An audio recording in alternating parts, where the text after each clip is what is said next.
नमस्कार दोस्तों, आप सभी का स्वागत है मेरे YouTube चैनल आयुर्वेद पाठशाला में। आज हम बात करेंगे RVSK की। RVSK क्या है? RVSK का फुल फॉर्म होता है राष्ट्रीय बाल स्वास्थ्य कार्यक्रम। ठीक है, बच्चों से रिलेटेड एक प्रोग्राम है जो NRHM के अंडर आता है। अब RVSK कब बना था, कब ये इंडिया में लॉन्च हुआ, इसको याद करने के लिए आप याद रखिए RVSK 2013 में लॉन्च हुआ। कब हुआ? 2013 में। ऐसे याद कर लो कि 20 बच्चों को देखने गए, कितने डॉक्टर? 13। 20 बच्चे 13 डॉक्टर, डेट याद हो गई? 2013। RVSK कब लॉन्च हुआ? 2013 में।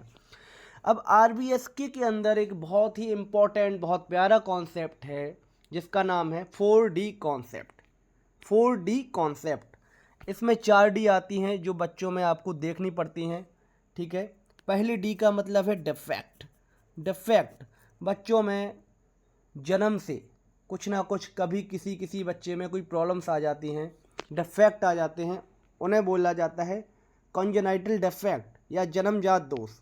ठीक है, जैसे किसी का बच्चे का हार्ट में कोई प्रॉब्लम है, हार्ट डिसऑर्डर्स हैं, क्लेफ्ट लिप है, क्लेफ्ट पैलेट है, डाउन सिंड्रोम है।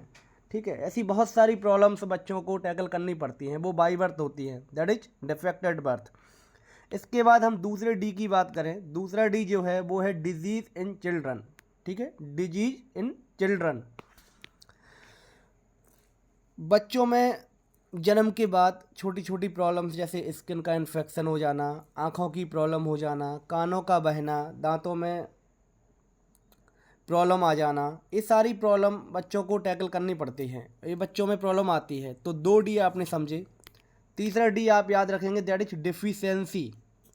अब बच्चों में आपने सुना होगा कि कुपोषण हो गया या PEM हो गया। ठीक है, तो ये खून की कमी होना, आयरन की कमी होना, विटामिन ए की कमी होना, ये बहुत सारी कमियां ऐसी हो जाती हैं, ये डिफिशियंसी कहलाती है। ठीक है, जैसे एनीमिया हो गया, विटामिन डेफिशिएंसी हो गया। इसकी स्क्रीनिंग करेगा डॉक्टर कैसे? उसका वेट लेके, उसकी हाइट देख के कि जितना स्टैंडर्ड, जितना पैरामीटर एक एज पे होना चाहिए उतना है या नहीं। ठीक है, तो ये डिफिशियंसी कहलाएगी। अगर वो नहीं है तो वो डिफिशियंसी है। चौथा है डेवलपमेंटल डिलेज। बच्चों में जो चीज़ें होती हैं समय के साथ साथ, जैसे हंसना, बोलना, एक्टिविटी परफॉर्म करना, इसको बोला जाता है मेडिकल टर्म में माइलस्टोन। ठीक है, अगर वो फिजिकली, मेंटली या कोई भी सेंसरी या मोटर काम वो प्रॉपर नहीं कर पा रहे हैं तो उसे हम रिटार्डेशन या डेवलपमेंटल डिलेज में काउंट करते हैं। तो अभी हमने क्या देखा? 4D कॉन्सेप्ट देखा। पहला डी जरा फटाफट बताएं। पहला डी क्या था? डिफेक्ट। दूसरा डी क्या है? Developmental delays. तीसरा क्या है? डिफिशियंसी। और चौथा है डिसऑर्डर्स या डिजीज। ये 4D कॉन्सेप्ट RVSK का बहुत ही प्यारा कॉन्सेप्ट है, इसको याद रखेंगे। मेडिकल साइंस में ऐसे डी रिलेटेड बहुत सारे साइन हैं। एक साइन है 9D। 9D वो साइन मिलेगा आपको हाइपोवोलेमिक शॉक में।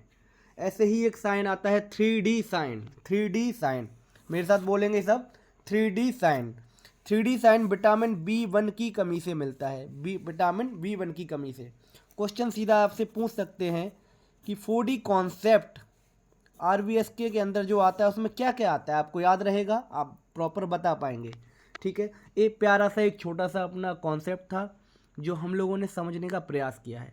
आपको क्या लगता है कि इन जो सिचुएशंस हैं, बच्चों में जो प्रॉब्लम्स आ रही हैं, इनको कैसे टैकल किया जा सकता है? ठीक है, सब अपनी अपनी राय कमेंट सेक्शन में बिल्कुल मुझे बताएं। और अगर आपको वीडियो अच्छा लगा हो तो प्लीज़ लाइक करें, शेयर करें। Thank you.